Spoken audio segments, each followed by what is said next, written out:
नमस्कार जी। सत साहिब सर। क्या नाम है जी आपका? सीमा यादव।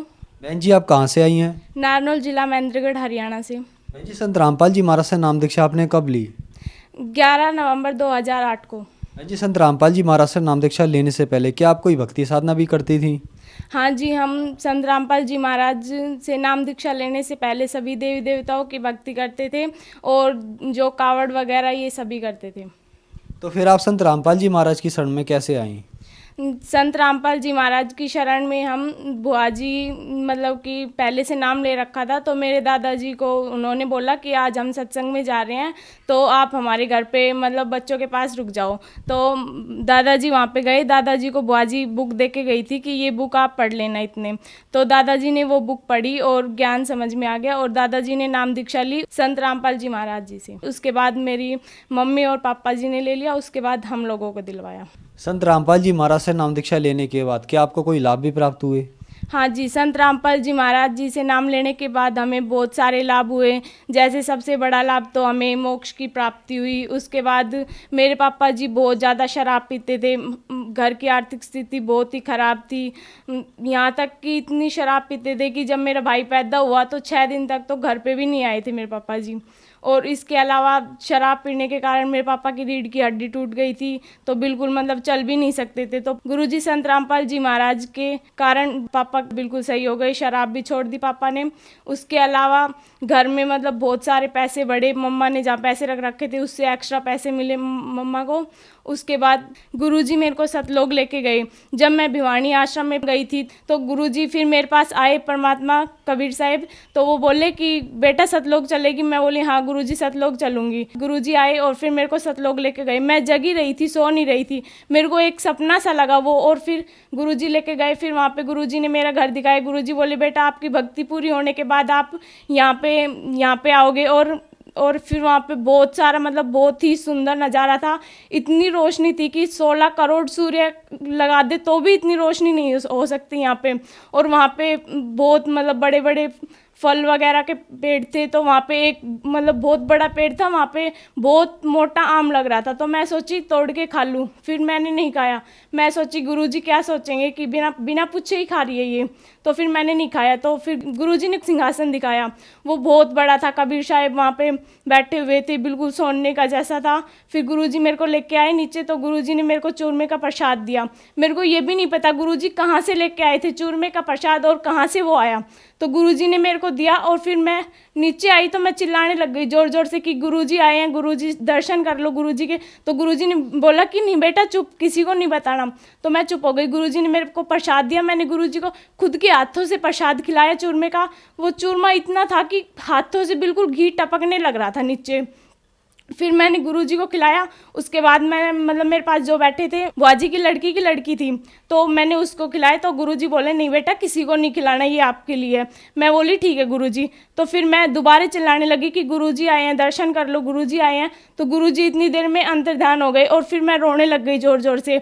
मैंने चूरमे का प्रसाद खाया। फिर मैंने जो मेरी भाजी की लड़की मेरे पास लेटी हुई थी, मैंने उसको भी खिलाया।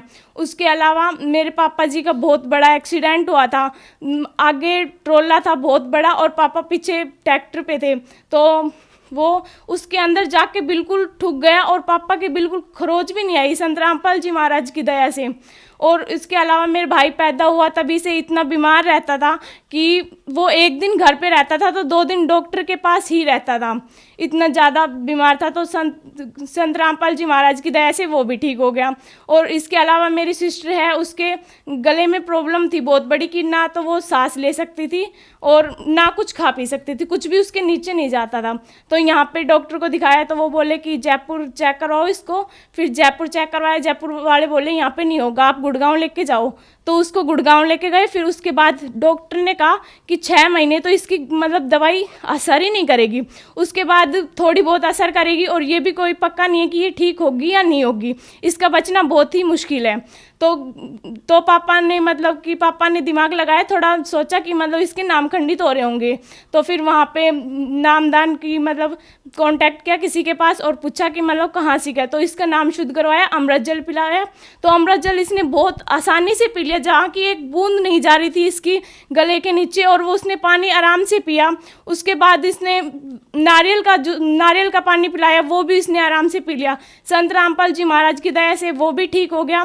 मैं बहुत तेज़ बीमार हो गई थी, और मतलब मेरे को ये नहीं पता चलता था कि मेरे क्या होता है क्या नहीं होता। मैं मतलब स्कूल में पढ़ रही हूँ, बेंच पे बैठी हूँ तो मैं बेहोश होकर गिर जाती थी वहाँ पे, और घर पे पैड़े में हूँ तो पैड़े में गिर जाती थी। जहाँ भी हूँ मेरे को कुछ नहीं पता चलता था मेरे साथ क्या होता है क्या नहीं होता।